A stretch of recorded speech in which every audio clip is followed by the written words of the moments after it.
Happy Monday. We are on a zone 2 heart rate based run. We've got like 10-11 miles today. Shooting like I think a 9-minute pace.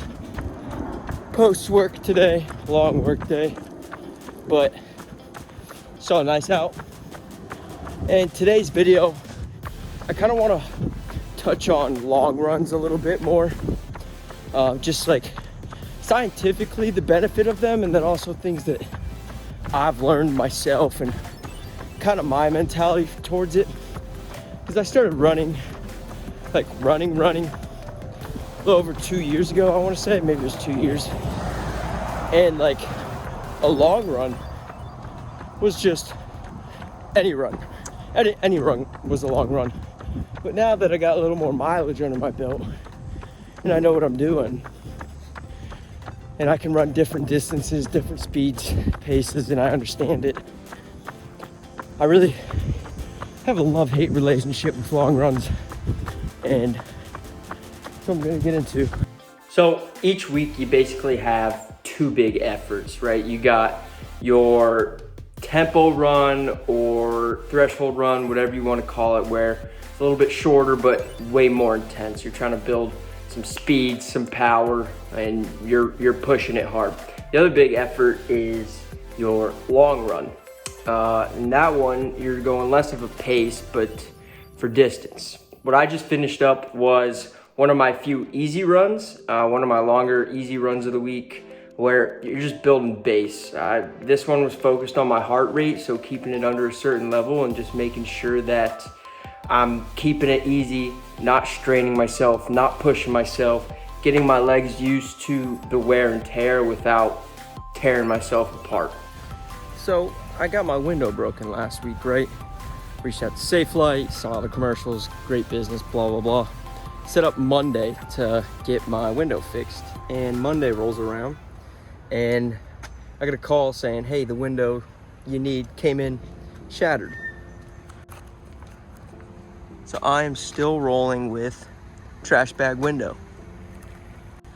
And the temperatures in the morning are a little cooler and it's not fun, and I'm pretty upset about it, and I still got glass in my car. Oh, it should be fixed tomorrow though, hopefully. Long runs and long days. Physically, long runs help build your cardiovascular system. It trains your body to be more efficient with oxygen. So as your heart pumps more blood, your oxygens receive more oxygen, and you can run longer for farther, and you're building aerobic capacity. But what I've learned is mentally, they are the hardest. You got to fit them into your day. You're already busy week. So we're up at before crack of dawn, trying to squeeze this in. It's long, it's grueling. The mental capacity to focus for that long does not come easy. And I find that long runs, while there's a lot of types of beneficial runs, long runs mentally are the most beneficial, because it just never seems to end. So we're gonna go rip this long run and build some mental capacity and some aerobic capacity, and we'll talk a little bit more about it.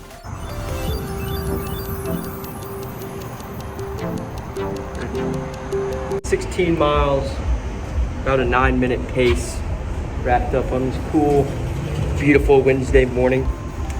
And pacing is always difficult because it's your long run of the week, right? It's one of your big efforts, and you want to show out, right? You want to see what you got, and you want to push yourself, but that's not really the strategy you want for your long run. So typically, pacing is anywhere from 45 to 90 seconds slower than your goal marathon pace. So if your goal is a 9-minute pace, then maybe a 9:45, 10-minute mile per minute per mile pace is kind of what you're shooting for. Another good strategy that I'm really focusing on this prep is to work on your negative splits. So what that is you start slow and you finish strong.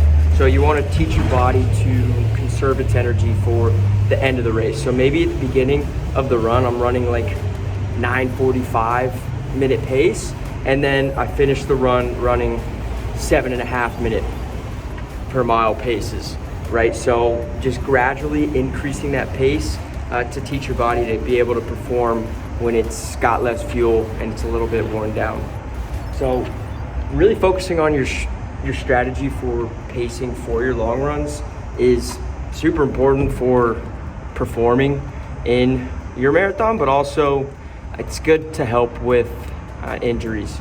It kind of helps reduce the risk of injury because you're not pushing yourself 100% every time, because long runs are hard and difficult on your body, but you want to be smart with it and run it at the right pace. Just as important as the actual run is your recovery. That's where you're really going to reap the fruits of your labor and take full advantage of the effort you just put in. So immediately within 30 to 60 minutes, you need to eat something high in protein and carbohydrates to help replenish some of those glycogen storages.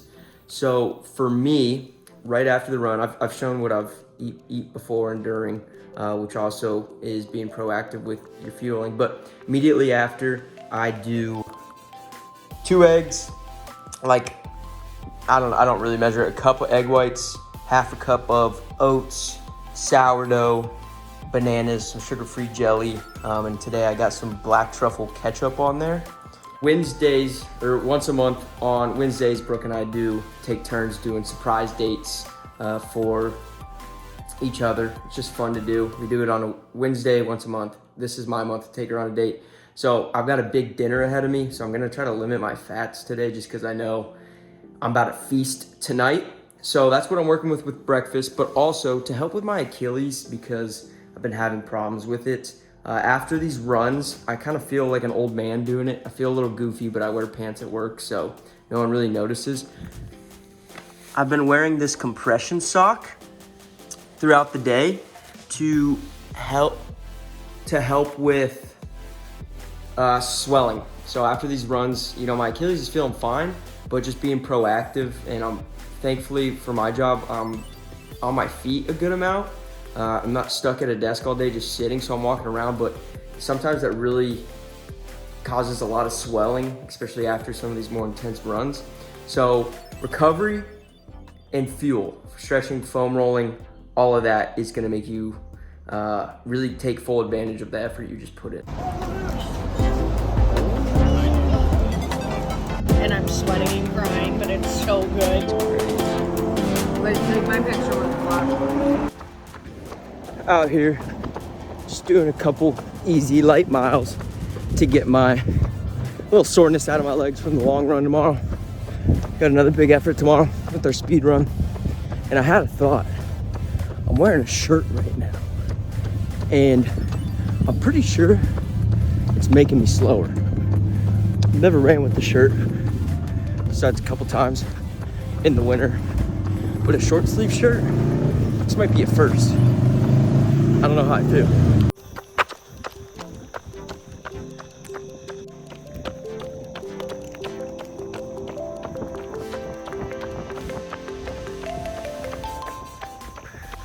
Woo! We got like 0.4 miles left of this cool down for this 11-mile tempo run. And boy, oh boy, are we dialed, baby. Woo!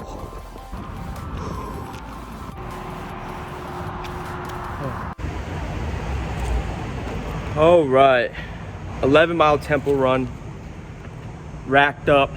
And I know I've been talking a lot about the physical benefits of training, but I wanted to talk a little bit about the mental benefits, because as great as they are for you physically, I love them even more so for the mental benefits. And one of the reasons why I love running, it's so mentally challenging, and it helps you break through these barriers that you didn't even think you were capable of breaking through.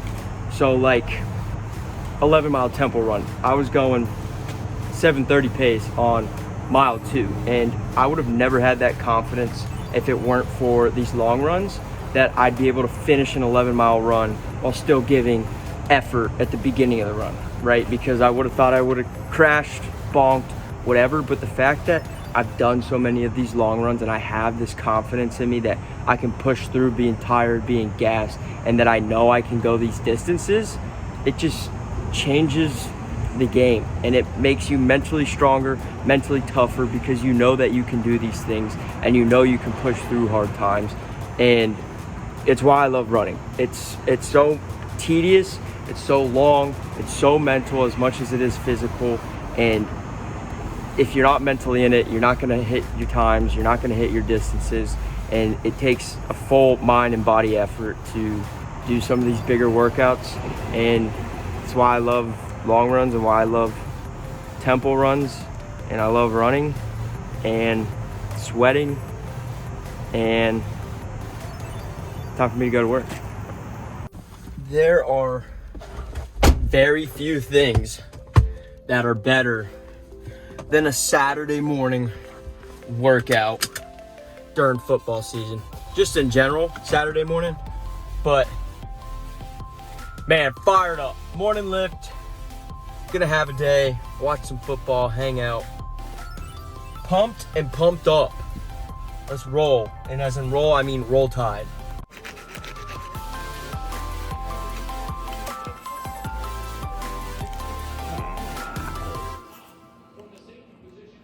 It's still a little moist.